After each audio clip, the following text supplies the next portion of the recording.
Hey, thank you so much for tuning in. We have an awesome show today. We've got Jeff Gavea from Football Critter, super sick art, longtime artist in the space. He's going to tell us a little bit more about his project. Sticky, what else do we have? Yeah, he's worked with some of the top brands in the sports industry. So if you're a fan of sports, you like gambling and making cash, or you're just here to learn more about NFTs, stay tuned. We've got a great show ahead. Hey, what's going on? We are live. We have a very special guest today. We have Jeff Gavea from Football Critter. He's also done a ton of other stuff. I'm actually really excited to get into some of the questions because we were just checking out your website that was listed on your Twitter page. And dude, you worked with some serious brands: FIFA, Adidas, Starbucks, Coca-Cola, Facebook, VaynerX. Dude, that mural you did was freaking dope. Boron. But yeah, man, maybe tell us about who you are and some of the cool stuff you've done. Yeah, for sure. My connection I think is chopping a little bit, so let me know if I'm breaking. But yeah, no, I appreciate it. Thanks for having me. Yeah, my background is in the traditional art world, more of a commercial artist. So brands would hire me to do large scale work, a lot of activations for brands around events specifically. Also, when I transitioned into soccer, so it turned out to be like all the brands associated within soccer. But yeah, I've had the pleasure of working with all the major leagues, like La Liga, Premier League, Major League Soccer. I wouldn't say is a main league, but I mean for the USA it is, and all the brands associated with that: Starbucks, Coca-Cola, Red Bull. I mean, God has opened up so many doors for me, so it's crazy. And I've just been like running through those open opportunities. Sometimes when I look back at the CV, I'm like, yo, I don't know how that came about, but like it did. And no, I mean, I'm just super thankful to have had the opportunity to work with companies like Adidas and that they trust me to be able to pull off their vision and make it happen. So what did you do for Adidas? I mean, from 2017 to 2021, I was doing like 5 or 6 projects a year with them. It just depended on what they needed. For the 2018 World Cup, we did a huge activation around the USA market. So I designed a lot of things that they gave out to their influencers. I don't know if you know Gio Reyna. He plays for Dortmund right course, now, yeah. and he's on the U.S. men's national team. He's Yep. like 19, 18. But so we did a commercial together. It was I say together. I'm in the commercial. I'm like Sure. drawing, and it's all about Gio Reyna, and I'm like in it for a little bit. So yeah, I got to be on set, and like I was drawing in chalk, and they paid me a stupid amount of money to draw in chalk. What else? I've done huge murals for Adidas in LA, Portland. We did a capsule collection in Tokyo, which was wild. It was for the LA markets, but it was in Tokyo. Like really weird how that was. I don't know why they did it that way, but that's what it was. So yeah, I've done a lot of work with Adidas. The Adidas people are super nice to me. Yeah, and so how did all of that come about? Did Adidas reach out to you? What was kind of your introduction into an artist, I suppose, right? How did you start Mhm. building out your portfolio and becoming noticed and that sort of thing? Because this is, you got to understand, right? We're all for the last year or so, maybe a little longer. We've all been in Web3. We're talking Yeah. Web2 here. So tell us a little bit Mhm. about that journey. Yeah. Yeah, so I graduated from college in 2013, and I originally thought that I was just going to do the way I was going to make money was in coffee. So I was like super into coffee. I helped my buddy start a coffee shop in the city I live in, Riverside, and I thought, okay, my space is going to be I'm going to make money in coffee and do art on the side. But then when the coffee shop started to go, I just became bored and I wanted to, draw more logos. So I was drawing logos for different coffee shops, like the connections that I had, and then started painting a lot of murals around the city. Um, I became friends with somebody whose dad worked at Facebook LA at the time. And this was around the same time like Facebook started to do a lot of murals in offices. So I cold pitched the guy and was like, hey, let me paint a mural in the Facebook LA office. And he was like, okay, that sounds cool.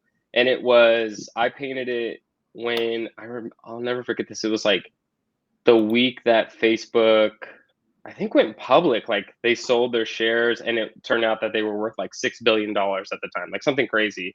And Oh my I God. was making $0 from Dude, the you didn't get any the mural. stock. You could have got stock in Facebook, like So like David Cho, yeah. So yeah, like David Cho, all dude. my friends are like, well, dude, Or you got Cho. stock for doing the mural? Yeah. And I'm like, no, like I got $0. Like you don't understand. I got zero. I lost money on this transaction. But my thought process was, my thesis has been this: if you find yourself in the room, nobody questions how you got in the room.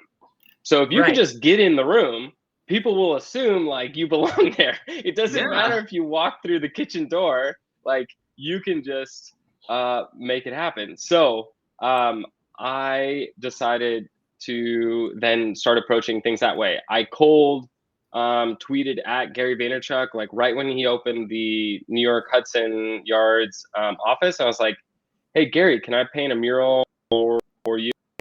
And like Gary just serendipitously was like, sure. And so then I got on the phone with him, and like we, hashed it out. And then he's like, yeah, I'll, fly you out to New York to do this. And I made $0 on that transaction, but everything just like kept snowballing. It was like, oh, you did this thing for Facebook. You did this for Gary Vaynerchuk. And then I cold DM'd the lady who was like in charge of the artist residency for Starbucks. And that one I did get paid. I was like, okay, now I'm learning how to make money on it. And then Facebook reached out and were like, hey, you did the one in this office. Like, why don't you do it over here? And this time, like, here's the actual fee. So I was able to like just find myself in the room, and then just keep leveraging the next opportunity, and just meet cool people. In 2014, I went to the World Cup in Brazil, and that was like life changing. It was an amazing experience, and I saw the culture of football in Brazil, and it's like unmatched. Like it's unlike anything else in the world. But it gave me a vision of like, oh, this is what the USA could be. This is how it could look. Obviously, we don't have the history that Brazil does in the game, but it just felt like, no, there's something here. So that's when it clicked of like, instead of focusing on coffee, I should focus on soccer, like from a standpoint.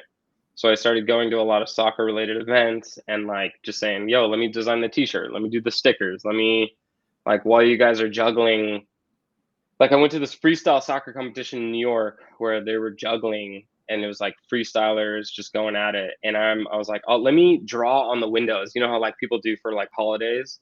I'm like, let me just draw like people juggling on the window. And so while I'm doing it, the owner comes up and is like, hey, this is pretty sick. Like Adidas reached out and they want to do a mural in the front. Like, would you be interested? Wow. And I'm like, yes, hell yeah. Like that sounds so sick.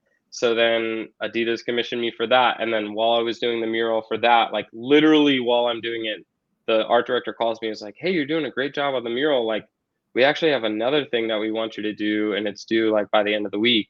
And then that just like kickstarted it. It's just like boom, boom, boom, boom. And it just like kept going that way. And then Major League Soccer would reach out, and then US men's national team. So like it just like kept going. It was just been wild that it's been like that. And I think it was only because I just put myself in the right room. And that's like kind of how I feel about Web3 too, is like nobody knows what the heck they're doing, but if you're in the right room, like you just look like you do, right? Like you just be in the right spot, the right time, and like, or you get there and you're like, and like it's like you all just found a place that no one else knows, and you're like, hey, what's up? Yep. Yeah. No, that's exactly it. That is 100% the move. Yeah, that's a really great story, and it's probably because he's fresh on my mind. Oh, full transparency, I went to go see Joe Rogan last night. But what it really reminds me of is actually, very comparable to Joe Rogan's journey in MMA. I know he did his thing beforehand, but he actually started out commentating for free. He loved it so much, and he commentated for free. And something we talk about in this space a lot is like project completion and showing that you have done things and you can bring things, not just because anybody can come up with an idea. You know what I mean? You pass XYZ on the street and you stop and said, hey, I've got $10 million. Give me an idea. Everybody's got an idea, but to be able to bring it to fruition and publish that idea, I think that's something totally different. And that kind of brings up the question I was going to ask is, how long have you been working on this project, your NFT project, to where it's at right now? Because you haven't launched yet, but We've talked to people that like put it together. It seemed like in a very short period of time, but I'm guessing this is probably taking a lot of things that you've done over your career and a culmination. But how long have you been working on like the dev side and the art and, you know, all of that stuff? Yeah, I mean, so the artwork for Football Critter is, I mean, it's a decade in the making. I mean, this is my signature style. This is what I've been working on for a very long time. And that's like a cliche answer for any artist, but it truly is. I'm very good at drawing one specific thing, and that's like the stuff that Jeff Gouveia draws. It's as granular as that. It's like these kooky characters that just feel whimsical, but at the same time, like, are for adults. It's this weird vibe that I've created within that. And so that style has been like cultivating for the last 10 years, really. As far as like Web3 specific, I've been going pretty hard since October on this project. I would say that my first foray into Web3 was So Rare back in January 2021, or like late January, early February. And when I was looking into that, it kind of clicked on that. I was like, oh, this is something approachable, because my network of artist friends, I have, being so close to LA, I have a lot of artist friends that are like what I would consider like AAA artists that will go to Tokyo and sell at a show. And they're traditional fine artists. Like, they make work in the studio and they sell it. I don't have that business model. I'm a commercial artist. Brands approach me and I work with them. So when I saw them release NFTs in like November of 2020, it felt like digital prints, like something that, like, I'm trying to think of, I don't have a print in my room, but like a physical reproduction that you sell in an edition of 10. Okay, this is just now the digital version. And for me, it felt like that's not approachable. But when So Rare came out, and, or at least when I heard about it, it was like, okay, I own this asset for something I'm already paying attention to, which happened to be football. Why not try to make a little bit of money on it? And like, I knew, having played FIFA Ultimate Team, that like Portuguese players in specifically like are undervalued. And so I just bought like, I don't know, a few of them and just held on to them and like flipped them for ETH. And I'm like, wow, this is crazy. What? Like, this is rad that you could, you made 4 ETH on those? No, I like just some ETH. I think 4 ETH. Like, I was like, 4 ETH. Yeah. I was like, whoa.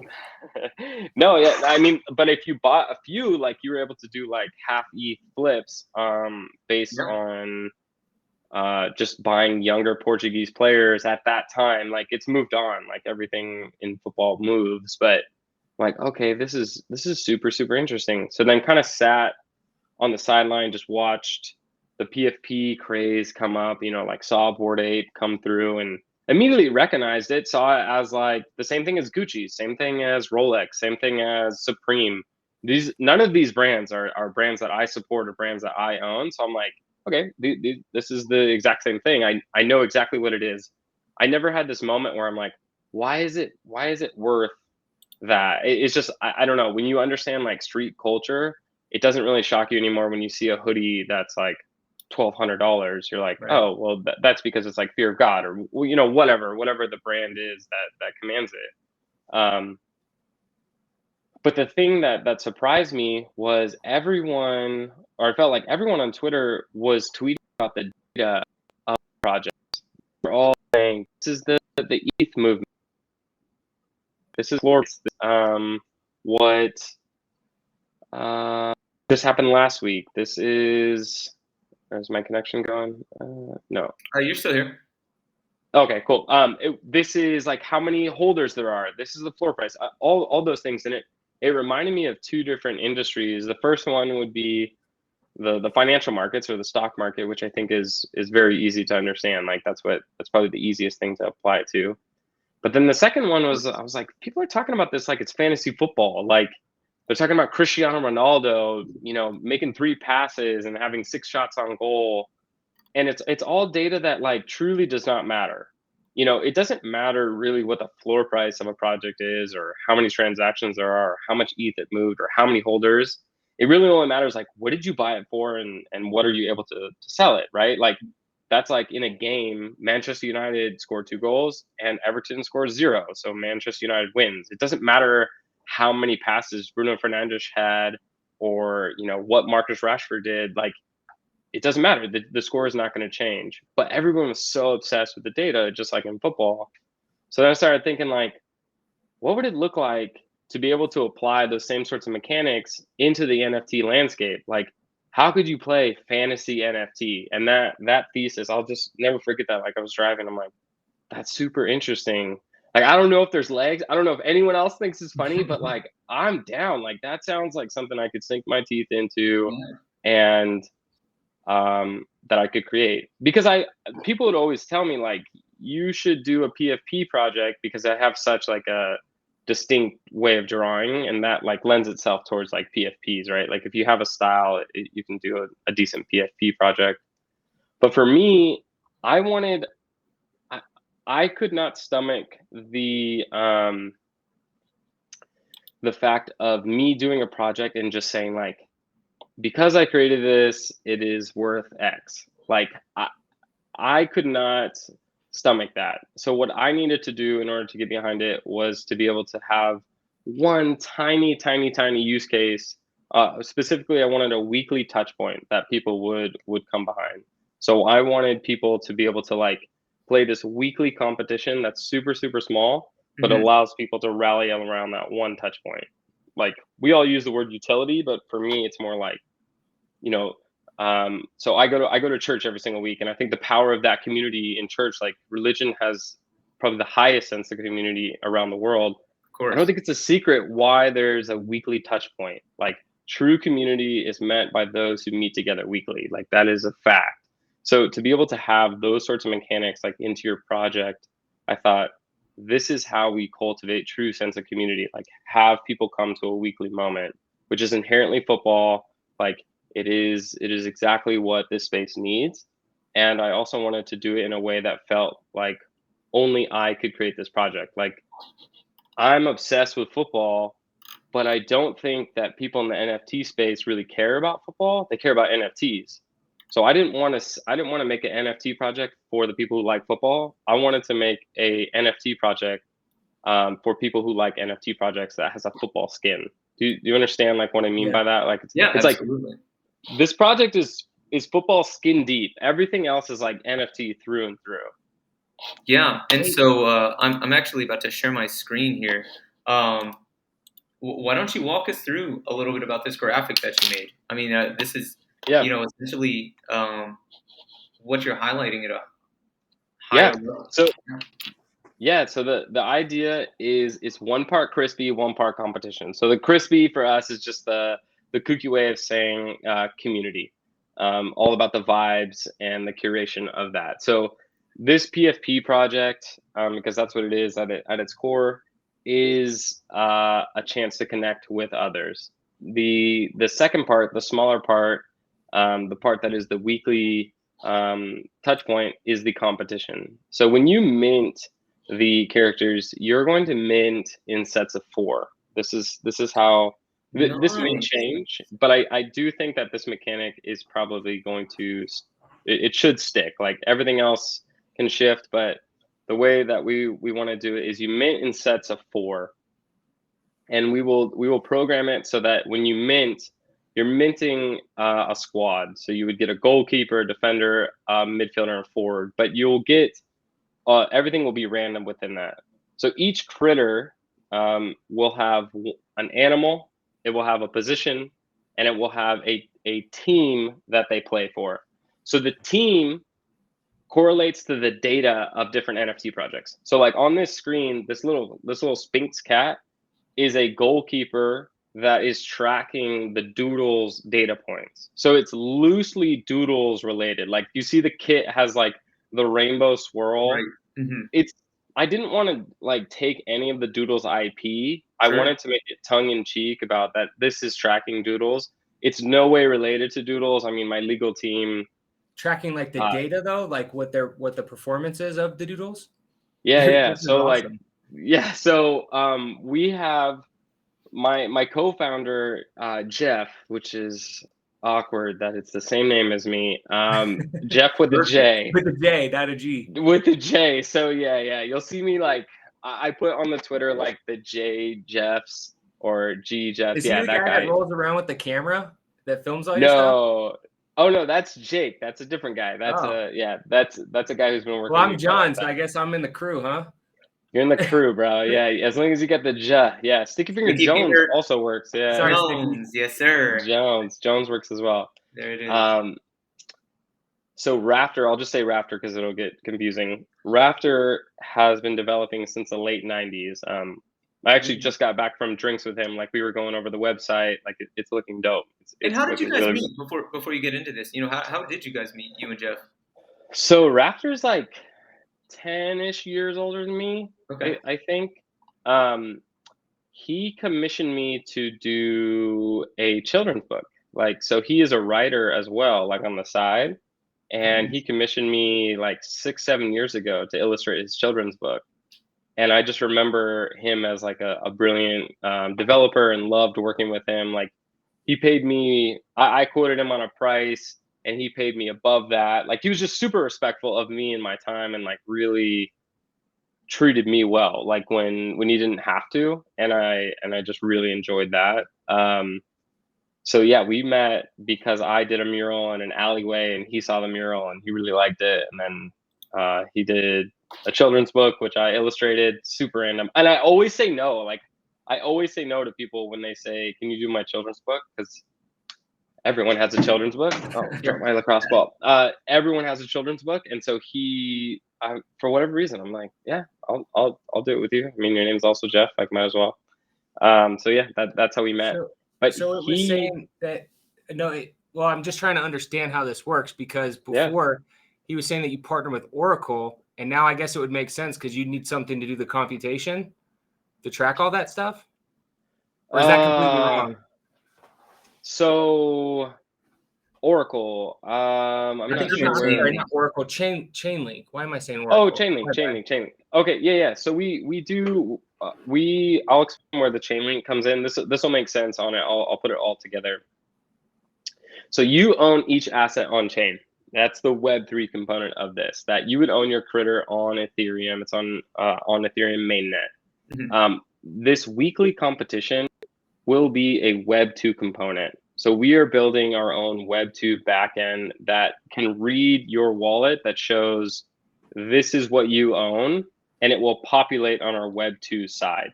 So when you set your lineup, you will have no gas fee because it's not on chain. You're playing the competition off chain. It is like if you've ever played Yahoo Fantasy Sports, like you are doing that same sort of mechanic.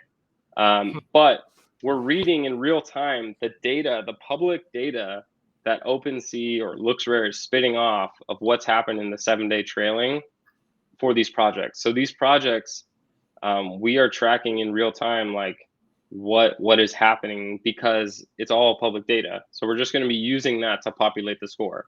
So Chainlink, what Chainlink will do is they are going to be the ones providing the randomization on a week-to-week basis. So when you mint your critter, you get an animal, the team you play for, and the position.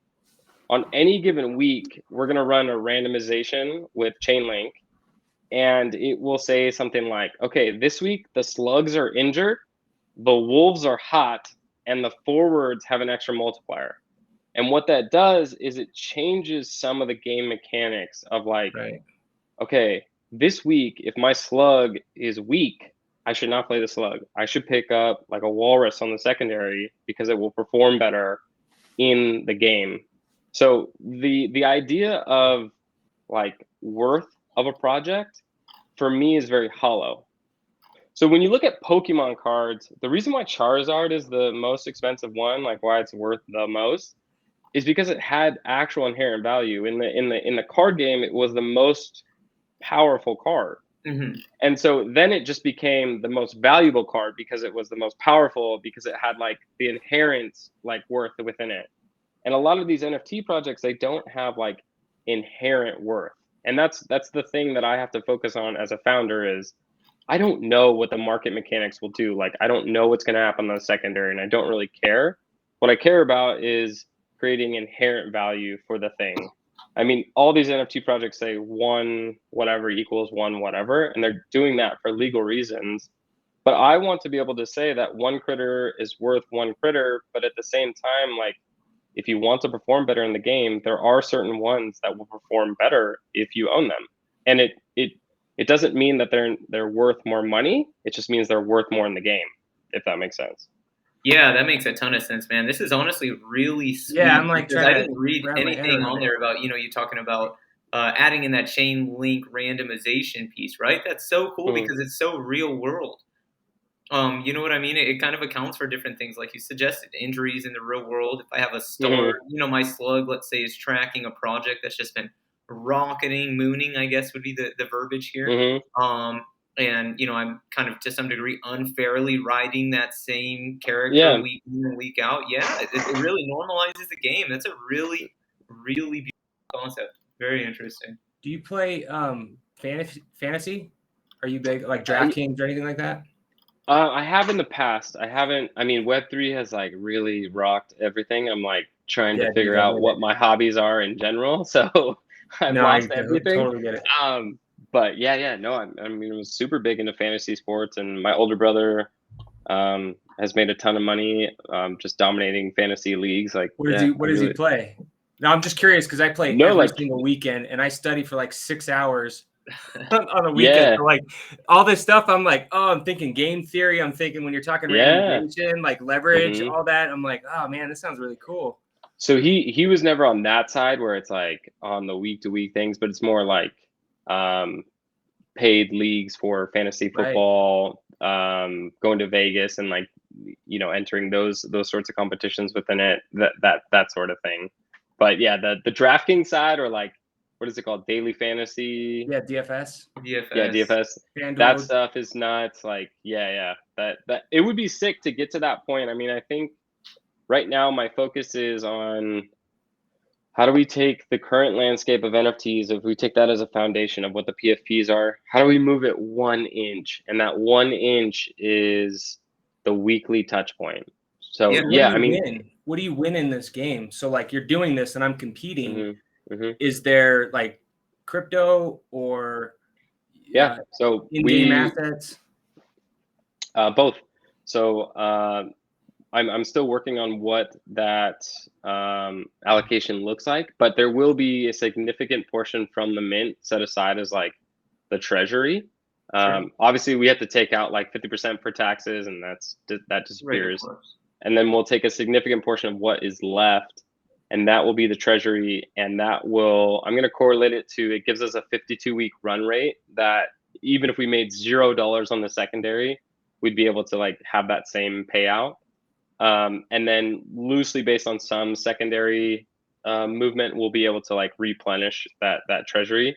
For legal reasons, I can't say what that correlates to because it's not a kickback. Like, this is not in any way, hey, if you buy into this project, you're going to get X amount back.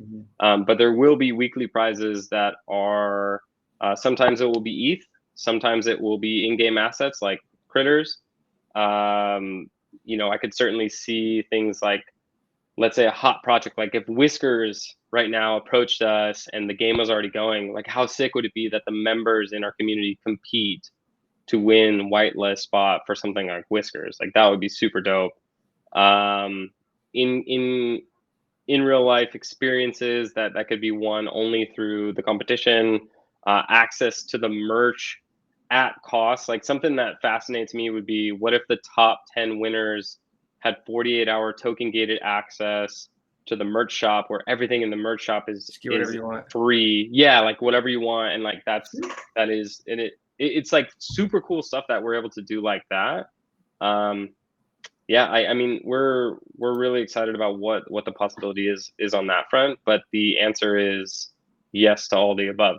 It won't be a set amount because it will have to fluctuate based on the week, but we will announce that, like, okay, this week you're competing for, this slug goalkeeper that is tracking Loser Club along with 0.15 ETH, and then depending on how many people enter, you have a 1 in whatever shot of making it. So you're betting on the performance of the project. So if mine's Loser Club and yours is whatever other project, you're correlating that with the players that get certain points and the performance of the NFTs that are. Does that change, or is it always the same that you're going to be tracking? So it will change on week to week. So there's 2 different ways that we can go about this, and I think it will be a combination of the 2. So there's 2 ways that I think it can happen is, and this might correlate to like different leagues or different styles, because what we're able to do, all we're doing is taking the data and presenting it in a fun new way. I mean, that is the thesis. Sure. It's 100%. taking data that you're already paying attention to, reskinning it and making it fun. So one of the ways that we thought could be interesting is all of the positions track the same randomized column. Like, let's say it's all based on the ETH movement, the 7-day ETH movement for the project, and each one tracks that. That's a really simple way of doing it. A more nuanced way would be like, okay, the goalkeepers are tracking the unique number of holders. The defenders are tracking the transactions on the 7-day trailing. The midfielders are tracking the number or the floor price, let's just say that. And then the forwards is the delta, 7-day delta on ETH movement. So like, what was the percentage change week over week, or even it could be the actual ETH movement. And so that way, like, there's certain things that, like, okay, let's say, like, going into the game theory is like, all right, we know that projects that have very low capacity, like floors, tend to have higher transactions. So you would want to have a defender on a very low cap project, like the Crypto Ray Rays. But then you would want to have a forward on a super high cap project, like an Azuki or a Moonbirds, because then you'll be able to balance it out. Right. Now, the flip is also true, where it's like, if you're trying to sandbag the team, like maybe we do some sort of like, hey, if you place last place this week, like you get an extra, 0.05, like just like, because this is the NFT space, like we might as well do whatever you want, just whatever you come up with. Kooky. Yeah, it's like whatever. Then you correlate the inverse, and there's certain things within that. Yeah, I mean the other thing with the animals is, so certain animals will perform better in different positions. So like if we think of like a slug, or what's another crappy animal that I have on there is like the walrus. Sloth. Yeah, sloth will be horrible forwards because they're super slow, but they'll be amazing goalkeepers. And the wolves and the like the Sphinx, those will be super good forwards, but horrible goalkeepers. So if you put the wolf as a goalkeeper, you will get a negative multiplier, and you will have points go against you, and so it like counteracts on that. So there's multiple different like game elements within it that will allow you to like customize it, and that was the thing that I wanted. I wanted it to be, this is not a football project. It has to have a skin. And the skin is uniquely football because that is my background. That is everything that I've done. But this is not a football project. And that is the thing that I need to get better at explaining, is this is a project for people who like NFTs. It just has it has the loosest correlation of football possible, but it is 100%. Like if we had to go NFT percentages. DFS is what it is. Yeah, 100%.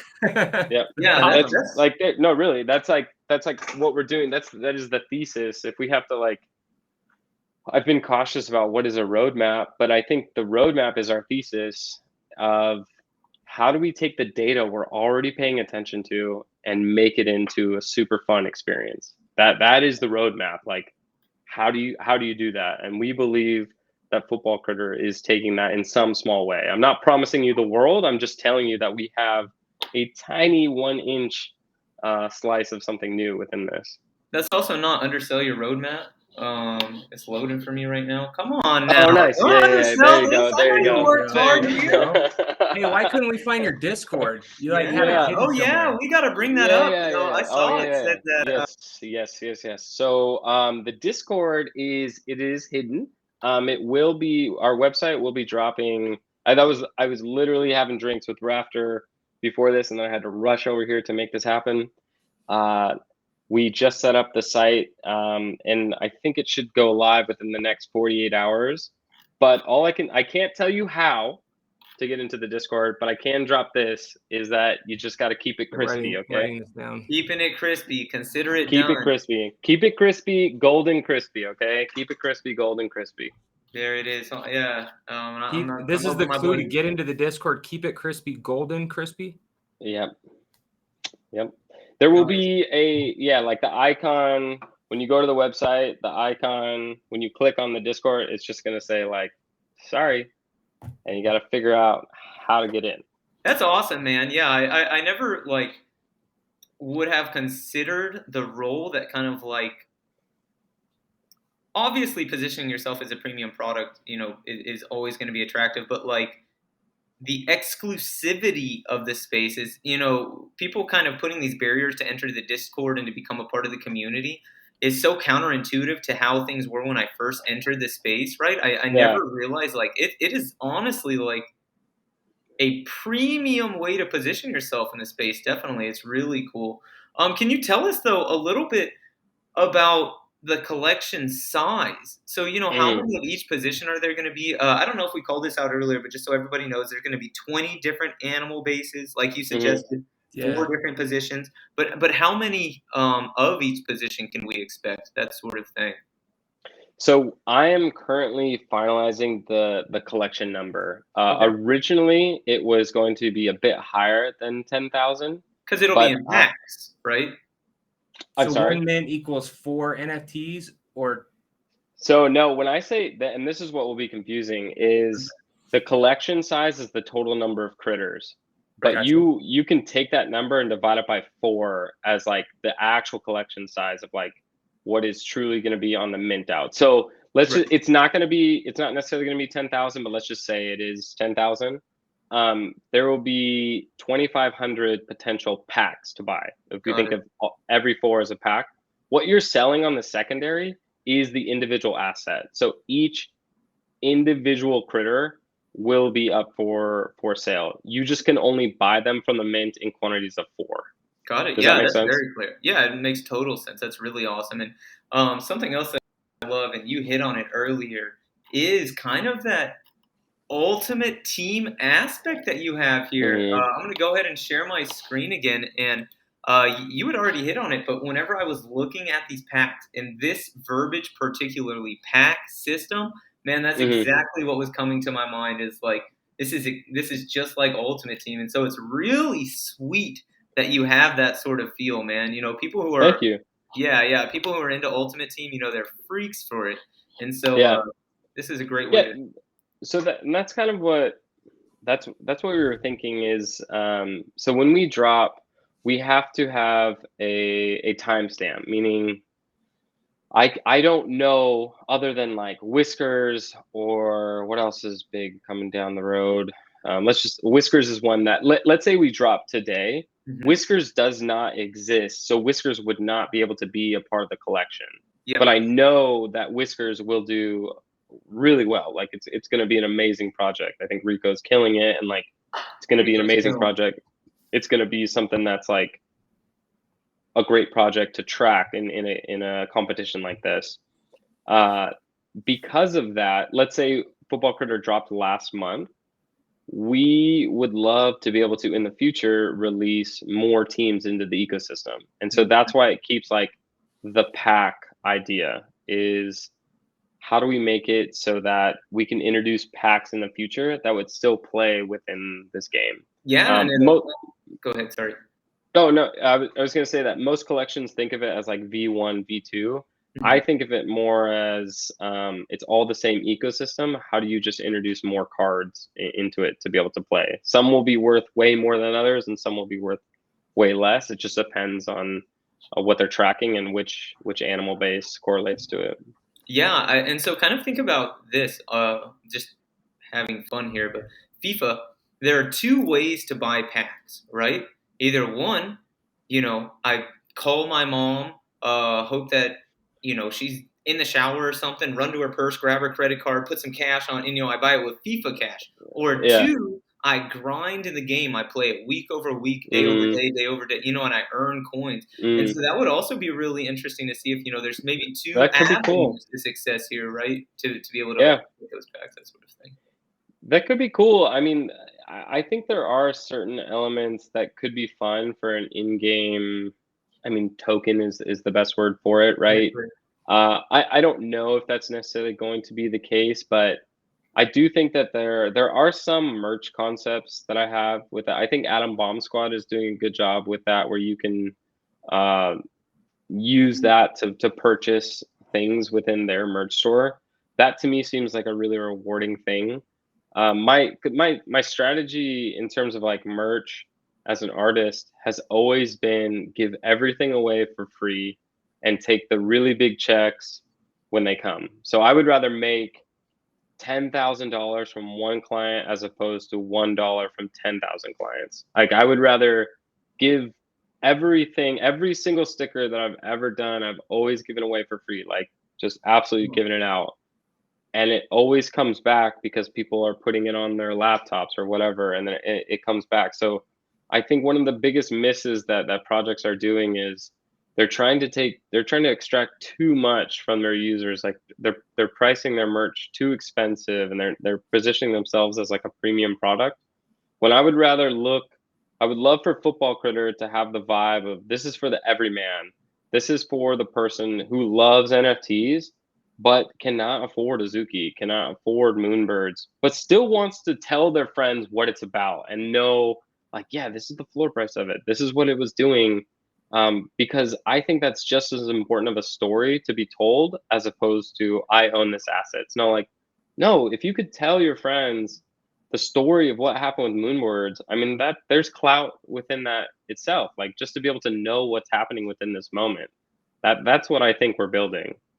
And Geez, those I'm not gonna lie, people Jeff. are more passionate or more engaged than some of the other people. Like my brother, I just think of him.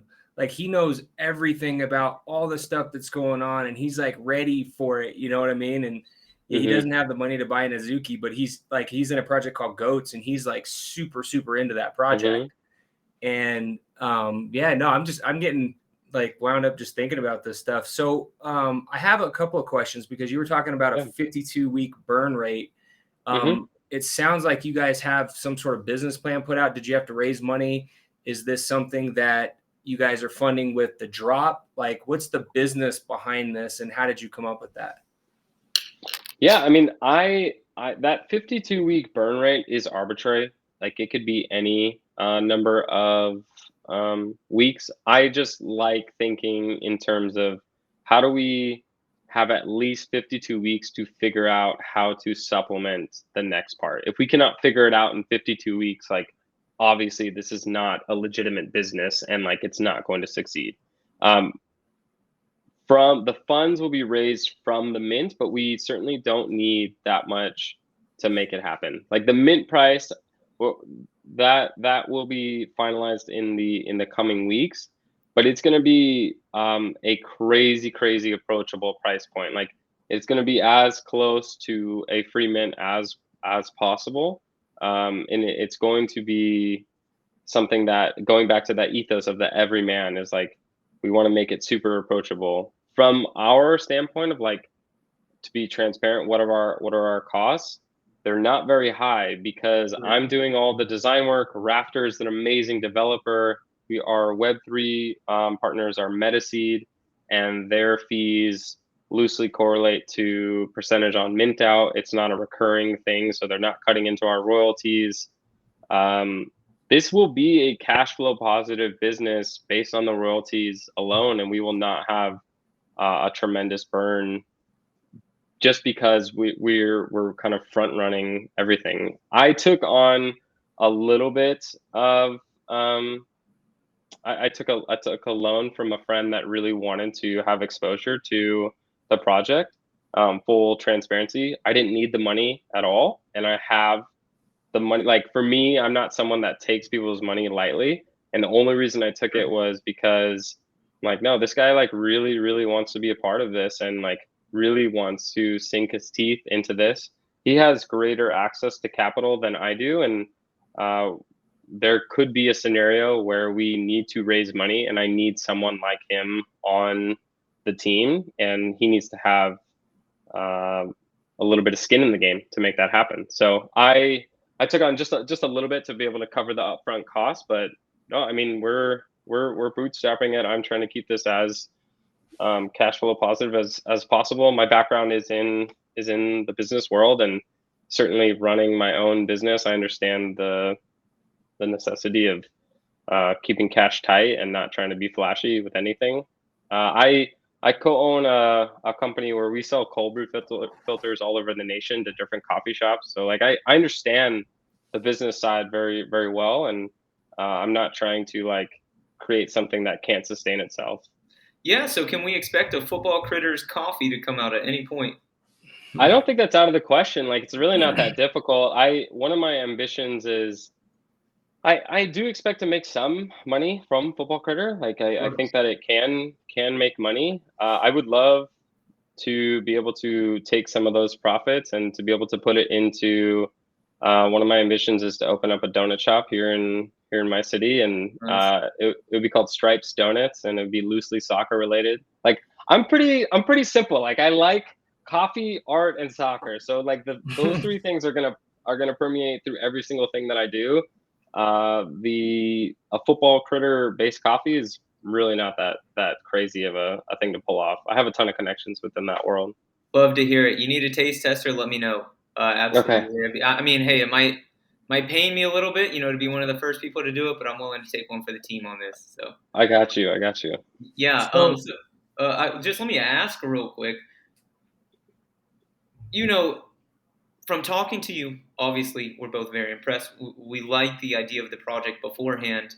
Something that's obvious in this space is you get a wide variety of you could call it talent. I'll call it characters as Sure. founders of projects and this sort of thing. And so it is refreshing to see that when you have a business background like you were just talking about and all this sort of thing, and that you are building it from the ground up. And so, in my opinion, it's going to be no secret that this project will do its thing and amass a large amount of popularity.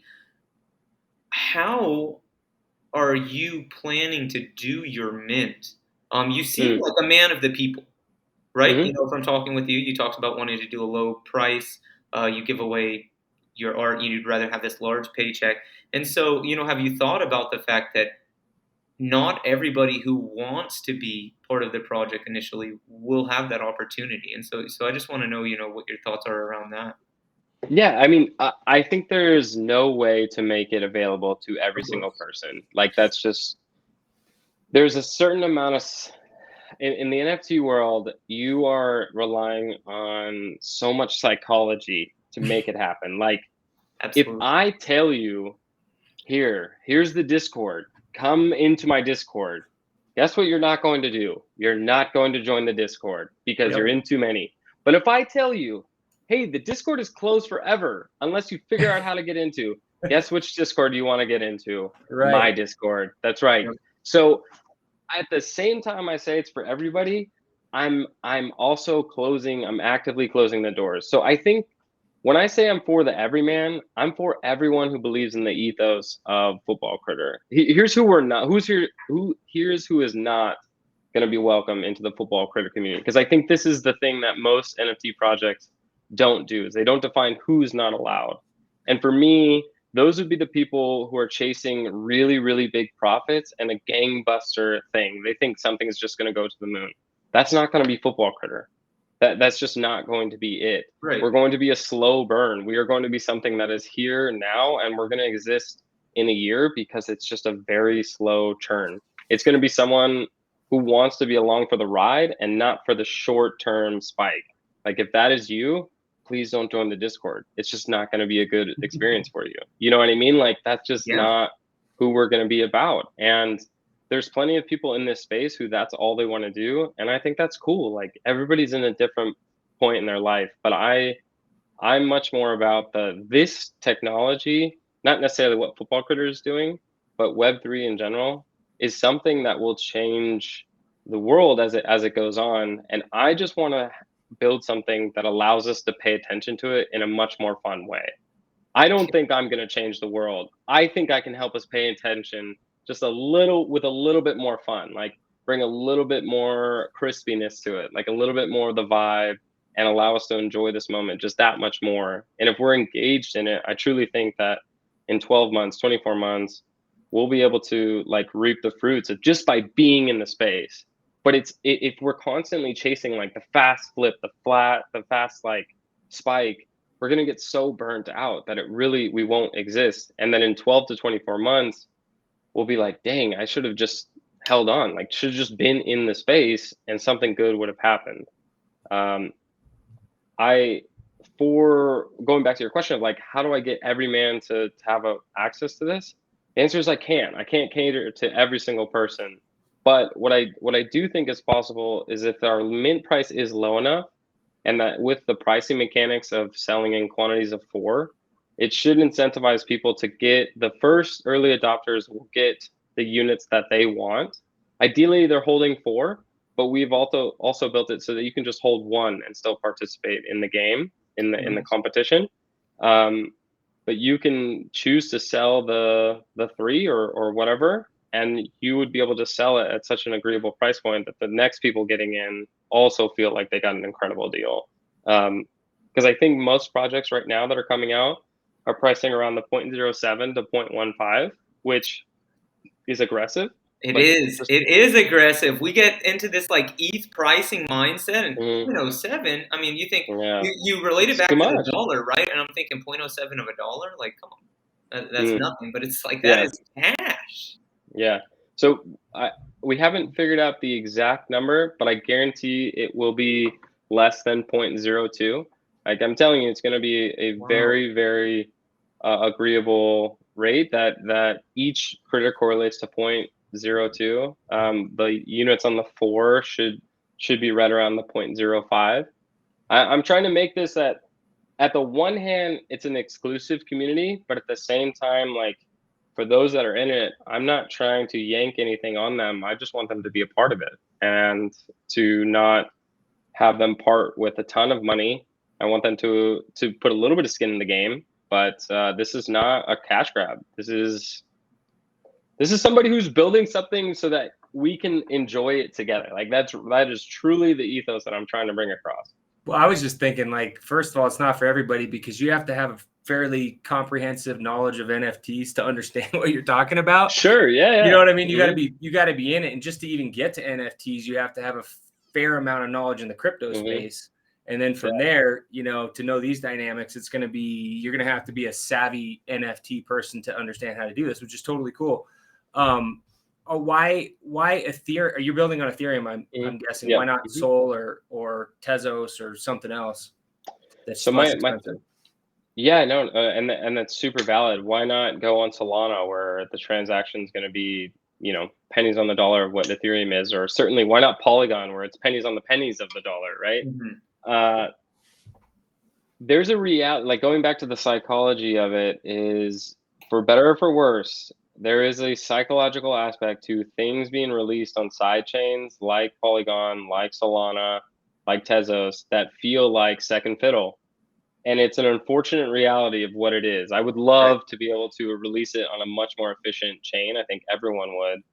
But it is somewhat of the marketing that if I say this project is on Solana, it kind of feels like, what is the best analogy? Like it just feels too approachable and people don't want to. It's like, oh yeah, I could afford that. I don't want that. It's like using Mozilla Firefox browser or something like that, right? Yeah, like it's just like, yeah, sure, it's more efficient, but like, no, I don't do that. I only exist on Ethereum, and there's something about the pain point of Ethereum, like going back to your point on, in order to enjoy Football Critter, you have to already be into NFTs. And so that is a huge risk that I'm running.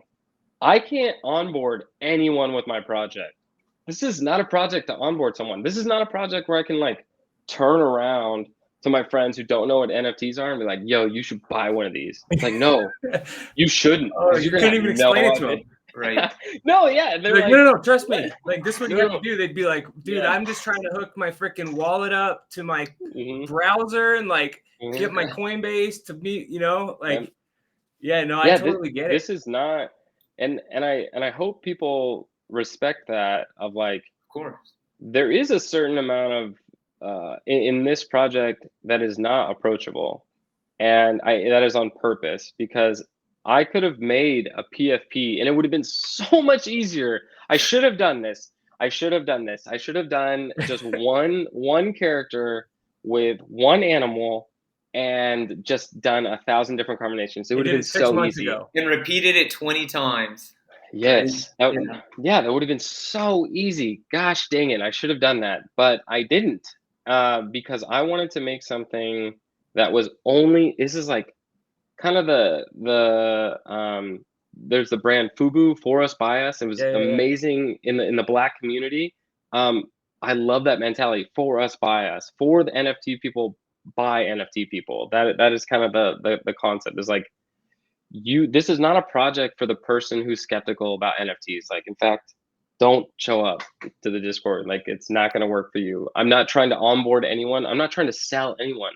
I don't care if you don't like NFTs. Like, this project's not for you. This project is only for people who already vibe with NFTs. So Like how when long you have you been working on it? So I'm trying to understand, because this is like pretty complicated and there's a lot of thought behind what you're doing. So how long have you been like sitting down, writing the actual plan to get this specific thing done? Because you've got so many layers and stuff. there's a lot of combined layers. on this. Yeah. I have been heavy on it since mid-December. Like specifically, so I went to, there's a series of events. So I bought my first PFP project early October, which was kind of late considering I was like into so rare and like understood the landscapes, like have known what an NFT is since November of 20. What was the project? Just I bought a Mori. It was your first project? A little family reaction. Shout out to the family. Ewan, you're next. Yeah. I bought into that project and it turned out to be like an amazing community to be a part of, and I saw the Discord and I saw what was possible. I got a commission from Chelsea Football Club to paint a mural in New York, and my thought process was like, yeah, seriously. I mean, if Liverpool gave it to me, it would have been red, bro. I seriously don't care. I would have followed the bag. Like, it's all good. Yeah. But it was blue because Chelsea gave it to me. But my thought process was like, I'm already on the East Coast. Like, why don't I go down to Art Basel in Miami for one day and just like check it out? So I flew from New York to Miami to see what it was. And when I walked into, I'll never forget this. I walked into the Doodles Hearts activation. God, I'm getting FOMO just hearing about this, man. It's the only one I haven't been to. Really? Okay, yeah. So I walked into that and I'm like, these guys have no idea what they're doing. Like, you could tell, like, you just know, like, they have no idea what they're doing. But in like a human way, in like right, of course. Like, dude, these guys are the absolute top of the top. Yeah. And they have no idea what they're doing. I can do something. And so it just gave me so much encouragement to see, like, because I've been around so many different marketing events, and you can see like the cracks in the wall of like, oh, these guys didn't like plan for this, and like you could tell like they're scrambling on things. I'm like, no, there's a moment where even if this project like absolutely fails, I will have been able to like give it the best go. So that's when it like clicked, and then on that plane ride back to New York, I was just like, I need to do something with football. And then pretty soon after that, the concept of like fantasy NFT just sounded good. Yeah. Like, it just had like a nice ring to it, you know? And then it just like would not leave. Because I did not want to do a project because I knew it would be a ton of work. And I'm almost in that camp now because I know this is really difficult. Like, it's really freaking hard. It is. I'm having such a fun time like going after it and trying something it's like forcing me to flex every single muscle that I have in my body, and it's pushing me to the limit. But it is like I've never felt more alive in a business sense than doing this, because it is the biggest challenge I've ever had to face, for sure. Yeah, absolutely. One of the largest things that people talk about in this space, or being a large driver of value in this space, is FOMO, right? Fear of missing out. And so I was kind of thinking about it, and really what you're doing is fantasy FOMO, right? That's what we're rocking with. So if that does come on a T-shirt, don't forget. Yeah, some royalties. Yeah, I got you. I got you. But yeah, we are coming up on an hour, and we definitely want to be respectful of your time. Something that I wanted to highlight that we did not get into is you are really immersed into the Web3 space. You're really immersed into it, especially one of the largest ways to communicate in Web3 is through Twitter. And so I wanted to give you an opportunity to talk about the different shows that you put on, and I'll run through them. Forgive me if they're some of the timing's off, but every single day you're hosting the Daily WOOF at 8:30 Pacific. In addition to that, Monday, Tuesday, Thursday, and Friday, the Football Critters is hosting Highs and Lows, where you can talk about the best part and the worst part of your day, and that's 5 p.m. Pacific. And now I just saw that you guys launched today in the Discord, for those who can get in. You guys are going to be doing the Crispy Clubhouse, and that will be every Saturday at noon Pacific. So talk to us a little bit about that. What's going on there? Yeah, that's also a mistake as well. I mean, committing to that. Dude, I mean, on top of it, that's a lot of work. That's a commitment. No, it is. And so my thought process on it was this: is like, out here in California, we have K-Rock 106.7. We used to have Kevin and Bean, and they would be on the radio whenever I was driving to school in high school. I would listen to Kevin and Bean, and what has always fascinated me since that moment is some of the strongest brands, I would say probably the strongest brands, are radio talk show hosts. You talked about Joe Rogan in the beginning. He's essentially a talk show host. So, Howard Stern, Dave Ramsey, as kooky as he is, right? Like, these people with their daily things have found a way to tie into people's routines. So I have always thought that if I was able to have something to talk about on a daily basis with people, that would be an incredible brand builder. I mean, Gary Vaynerchuk talks about this all the time. That's what built him. You could look at him as a wine talk show radio host. Like, that's what he did. And he just put in the work of like every single day.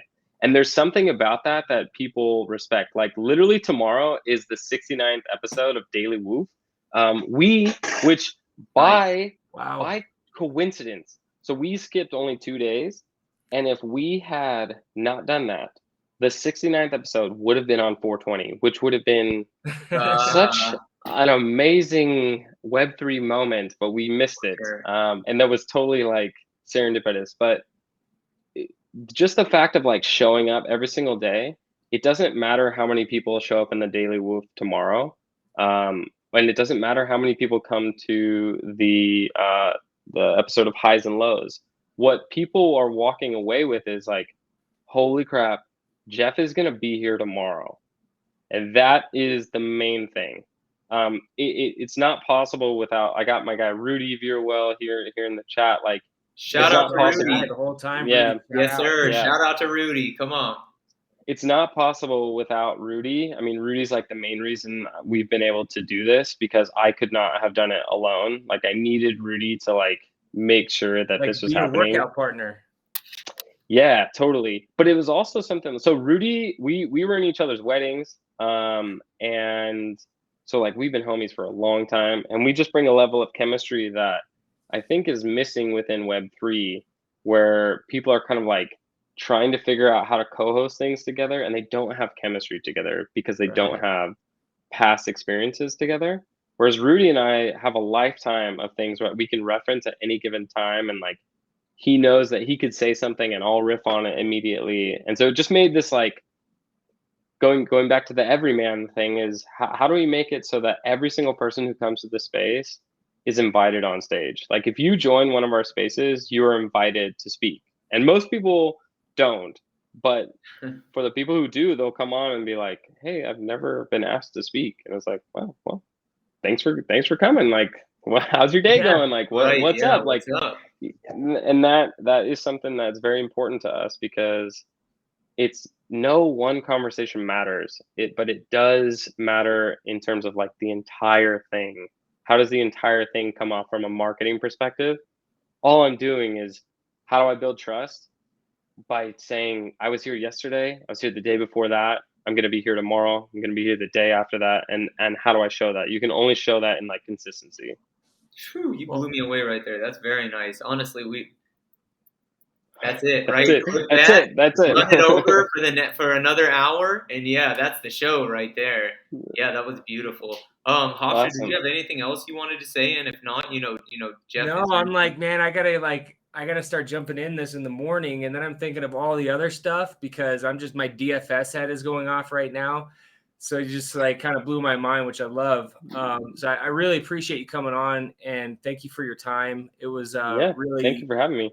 Kind of like different than what I expected, but really freaking cool, man. Like awesome. Thank you. You can tell you're passionate about what you do, and it's very well thought out. And I'm excited to see your journey and see how this goes. And I'm rooting for you already, man. It's super cool. So thank you so much for your time.